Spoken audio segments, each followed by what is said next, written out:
만나서 반갑습니다. 책 읽어주는 채널 별책 인사드립니다. 구독과 좋아요 부탁드리겠습니다. 오늘은 기적의 리미널 싱킹 책에 대하여 일부 발췌하여 읽어드립니다. 저자는 데이브 그레이, 출판사는 비즈페이퍼, 옮긴이는 양희경입니다.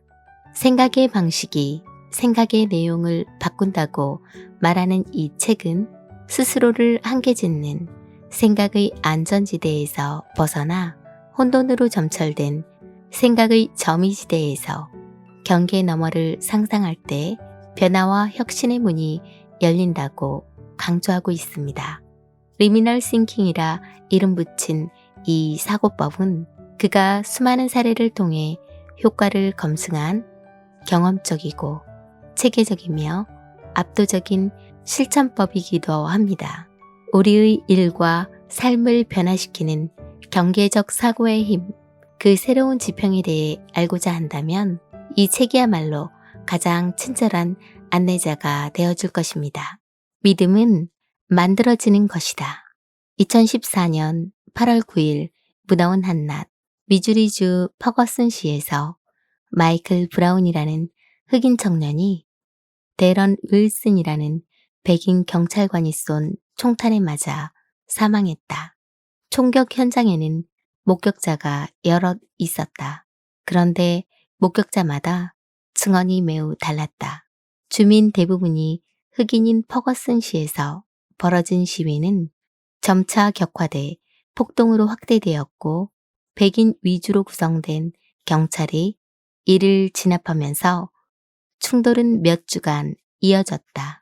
미국 사회에서 이런 충돌은 생소하지 않다. 수년 동안 되풀이되는 일이다. 심지어 내가 이 책을 쓰는 동안에도 볼티모어에서 프레디 그레이라는 흑인 청년이 경찰서 유치장에 구류되어 있던 중 목이 부러져 사망했다. 이런 일이 일어날 때마다 언론에서, 집 거실에서, 소셜미디어 등에서 분명한 걷기리의 전쟁이 벌어진다. 한쪽은 구조적으로 흑인을 억압하는 인종차별 사회를 경찰이 최전방에서 수호하는 형국이기에 흑인들은 가난과 암울한 미래에 절망하고 분노할 수밖에 없다고 주장한다. 반대쪽은 인종차별도 문제일 수는 있으나 가난한 사람은 스스로 자신의 가난에 책임을 지고 그런 처지에서 벗어나기 위해 노력해야 한다고 주장한다.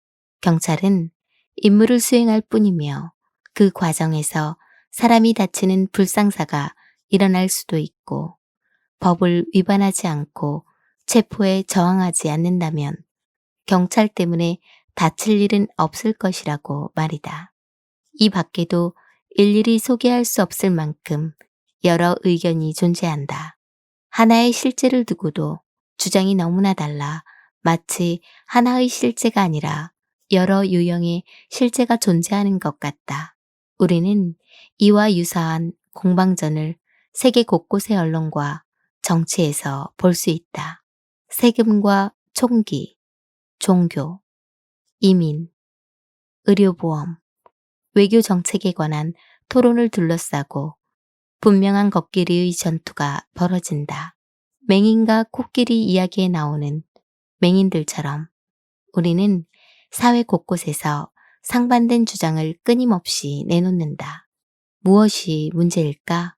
한 번은 신경과학자에게 의식하는 것과 꿈꾸는 것의 차이에 대해 물은 적이 있는데 그는 거의 없다고 답하면서 왜 그렇게 생각하는지를 들려주었다. MRI 영상을 보면 꿈을 꾸고 있을 때나 깨어 있을 때나 뇌에서 일어나는 반응 기작은 사실상 거의 똑같다고 할 수 있습니다. 경험 많은 신경과학자만이 사소한 차이를 구별할 수 있지요. 왜 그럴까? 우리는 꿈꾸면서 걸어다니는 것일까? 의식과 꿈은 우리가 생각하는 것보다 더 가까이 존재한다. 분명한 것은 분명하지가 않다. 그것은 만들어진 것이다. 우리는 매일 개인이나 집단으로 일하며 분명한 것을 만들어낸다. 우리는 대립하는 다른 유형의 실제로부터 우리의 실제를 보호하기 위해 분명한 것을 위한 모임을 만들고 그 안에서 함께 뭉친다. 모임 안에서 우리는 같은 책을 읽고 같은 뉴스 채널을 보고 대화를 나누며 우리만의 실제를 강화한다. 만약 우리가 믿는 실제가 위협받고 있다고 느끼면 우리는 그것을 지키기 위해 싸울 것이다. 이렇듯 믿음이 만들어지는 것이라면 어떻게 만들어지는 것일까? 내가 믿음 피라미드라고 이름 붙인 구조를 이용해 우리는 믿음을 한층 한층 켜켜이 쌓아 나간다. 믿음 피라미드는 인간 행동과 조직 행동 발달 분야의 선구자로 하버드 대학 교수를 역임한 크리스 아게리스가 개발한 추론의 사다리를 비슷하게 적용한 것이다. 위의 기준선이 실제를 나타낸다고 가정해보자. 이 선을 완벽히 이해하는 사람은 어디에도 없다. 바로 이 기준선이 피라미드가 지어지는 기반이다. 당신은 갓난아기 때부터 감각과 지각을 통해 학습하고 성장하면서 실제를 경험해 왔다. 그러나 코끼리를 만지는 맹인처럼 당신의 경험은 실제의 일부에 불과하다. 당신의 경험은 제한적일 수밖에 없다. 일란성 쌍둥이조차 살아가면서 각자 다른 경험을 한다. 게다가 당신의 경험은 당신이 가진 감각기관의 본성과 능력에 따라 제한된다. 우리는 개처럼 코로 다른 동물을 추적할 수 없다. 인간의 코는 개와 달라서 개가 이 세상에서 무슨 냄새를 맡는지 상상할 수 없다. 물론 사람들마다 세상을 경험하는 정도 차이가 개와 사람의 차이보다 적지만 어쨌든 분명한 차이가 존재한다. 신경과학자 만프레트 짐머만에 따르면 인간은 1초에 약 1100만 비트의 정보를 받아들인다. 당신이 경험하는 실제는 당신의 경험으로 제한된다. 따라서 미지의 기반 위에 쌓아 올리는 피라미드의 맨 아래층에 경험이라고 써넣어보자. 당신이 무엇에 주의를 집중하는지도 당신을 제한한다. 우리는 하나의 경험에 집중할수록 나머지 경험에 덜 신경 쓰게 된다. 쉽게 말해 우리는 한 번에 한 가지 일에만 집중할 수 있다. 예를 들어 세 사람이 동시에 말을 하면 모두 다 알아들을 수 없다. 이해할 수 있는 양이 한정되어 있기 때문이다. 따라서 모든 경험의 부분 집합일 수밖에 없는 당신의 경험은 그 중에서도 신경 쓰는 것, 주의를 집중하는 것에 또 한 번 제한된다. 그렇다면 우리는 무엇에 집중하는가? 우리는 언제나 욕구를 충족해줄 만한 대상에 주의를 집중하는 경향이 있다. 예를 들어 식료품을 살 때 우리는 자신과 관련성이 높은 상품에 주목한다. 식료품점 전체를 돌아다닐 수는 있지만 그곳에 있는 모든 상품을 인식하거나 기억하는 일은 불가능하다. 만약 오렌지를 찾고 있다면 작고 동그랗고 주황색을 띤 물건에 주의를 집중할 것이다. 주머니 사정이 좋지 않다면 세일 중인 물건에 더 큰 관심을 가질 것이다. 이런 현상을 심리학 용어로 점화 효과라고 한다. 짐머만은 우리가 의식적으로 주의를 집중할 수 있는 정보의 양이 1초에 40비트 정도라고 말한다. 앞서 그는 우리가 수용할 수 있는 정보의 양이 1초에 1100만 비트라고 말했다. 그에 비해 40비트는 너무나도 적은 양이다. 얼핏 느끼기는 하지만 알아차리지 못하고 흘려보내는 정보의 양이 무려 1초에 1099만 9960비트나 되는 것이다. 즉, 당신이 집중하는 양은 당신이 수용하는 경험의 총량에서 아주 작은 부분에 불과하다. 레코드 플레이어에 달린 아주 작은 바늘처럼 말이다. 우리는 어떤 상황에서도 경험하는 것들 가운데 매우 작은 부분만을 취할 수 있을 뿐이다. 이 사실을 명심하면서 경험이라고 쓰인 피라미드 층에 얇은 선 하나를 긋고 주의 집중이라고 써보자. 이 선은 당신이 어느 정도 통제하고 지휘할 수 있다. 당신은 주의를 집중한 것에 근거해 이론을 세우고 판단한다. 예를 들어 식료품점에 가면 주스를 살 수 있다는 이론을 세웠다고 가정해보자. 당신은 식료품점에 들어가 쉽게 주스를 찾을 것이다. 그리고 이 이론은 식료품점에서 쇼핑을 했던 당신의 이전 경험에 근거한다. 이처럼 우리는 자신이 세운 이론을 바탕으로 판단을 내린다.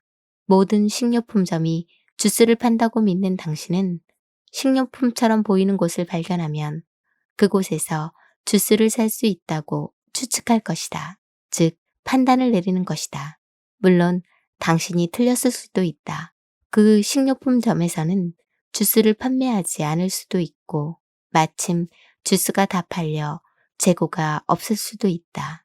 이것이 믿음 피라미드의 세 번째 및 네 번째 층에 해당하는 이론과 판단이다. 당신은 주의를 집중하거나 주목하는 것에만 이론을 세우고 판단한다.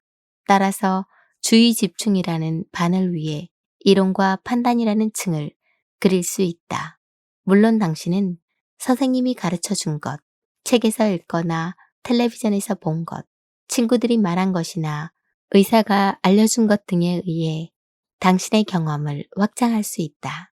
하지만 이런 출처도 각각의 고유한 믿음 피라미드의 근거에 세워진 판단들이다. 따라서 우리는 믿을 수 있는 출처뿐만 아니라 믿을 수 없는 출처에 대해서도 이론을 세우고 판단할 필요가 있다. 예를 들어 자신의 주치의를 신뢰하더라도 매우 중요한 건강 문제에 대해서는 다른 의사에게 추가 의견을 들어보고 싶을 수 있다. 경험, 주의 집중, 이론, 판단. 이 네 가지 단계는 당신이 알 수 없는 것을 일상생활에서 충분히 이해하고 사용할 수 있도록 단순한 지도나 모델로 축소시키는 기초를 형성한다. 본질적으로 인간은 무한히 복잡한 실제를 단순화해서 이해하기 쉽게 만들고 싶어 한다. 이 과정은 중요하며 결코 그릇된 작용이 아니다. 실은 꼭 필요한 일이다. 살아가기 위해서 우리는 실제를 단순화해야 한다. 모든 일을 언제나 마치 완전히 새로운 것처럼 경험한다면 그 복잡함 앞에서 우리는 매 순간 갓나라기처럼 혼란과 무력감을 느끼며 아무것도 할 수 없을 것이다. 이런 점에서 믿음 피라미드가 무한한 복잡성을 띤 실제를 이론이라는 작은 영역으로 축소하고 그 작은 토대 위에 믿음이 세워진다는 것을 깨닫는 것 역시 중요하다. 따라서 피라미드에 하나의 층을 더 얹어서 당신이 어느 때나 믿고 있는 믿음을 나타내보자. 앞서 언급했듯이 믿음과 실제는 혼동하기 쉬우며 대부분의 사람이 이런 실수를 반복한다. 특히 당신과 가깝게 교류하는 사람들이 당신과 비슷한 경험을 할 개연성이 크기에 이런 현상은 보다 쉽게 나타난다. 서로 의견을 나누고 경험을 공유함으로써 믿음이 더욱 강화되는 것이다. 믿음은 마치 지도처럼 우리가 세상을 항해하고 무언가를 생각하며 무엇을 하고 무엇을 하지 말아야 할지를 결정할 때 유용하게 사용할 수 있는 기초 모델을 형성한다. 그리고 이런 수많은 믿음이 유년기에 형성된다. 게다가 지도를 만든 사람이 바로 당신이므로 지도가 당신이 항해하는 곳에 들어맞는다고 믿는 것은 자연스러운 일이다. 뿐만 아니라 대개 그 지도는 당신이 원하는 곳으로 당신을 데려가 준다. 설사 당신을 그곳에 데려가지 못하더라도 당신은 지도가 아닌 실제를 의심할 것이다. 여기에 나와 당신, 그리고 제3의 누군가가 올라서 있다. 우리는 모두 스스로 만든 믿음 피라미드 꼭대기층에 존재하는 분명한 것들로 이루어진 세상에 살고 있다. 우리는 단단한 땅 위에 서 있다고 생각한다. 그 땅이 실제이며 분명한 것이라고 믿는다. 하지만 실제는 우리가 만들어낸 것에 불과하다. 당신의 분명한 것은 분명한 것의 수많은 버전들 중에 한 가지 버전에 지나지 않으며 사람들은 각자 다른 버전의 분명한 것을 가지고 있다. 이와 같은 실제의 기준선과 분명한 것 사이에 존재하는 공간이 바로 경계적 공간이다. 이 공간에 존재하는 욕구와 감정과 생각들은 우리의 내면에서 발생한다. 따라서 당신이 말하지 않으면 다른 사람은 알 길이 없다. 분명한 것 아래에 존재하는 영역을 항해하는 법을 익히는 것이야말로 경계에서 생각하기를 실천하기 위한 핵심 기술이다. 경계에서 생각하기를 실천하려면 당신 자신의 내면과 타인에 보이지 않는 내면에 존재하는 믿음 피라미드가 어떻게 만들어지는지 이해해야 한다.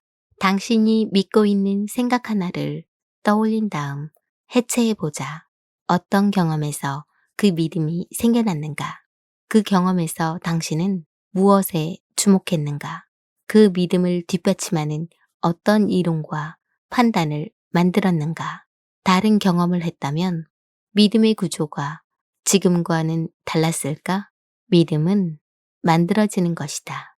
믿음은 이론과 판단을 통해 계층적으로 구성되는데 이때 사용되는 이론과 판단은 취사 선택된 사실과 개인적이고 주관적인 경험에 근거한다. 여기까지가 오늘의 책 내용이었습니다. 들어주셔서 감사합니다. 한층 성장하는 보람 있는 시간이 되었으면 좋겠습니다.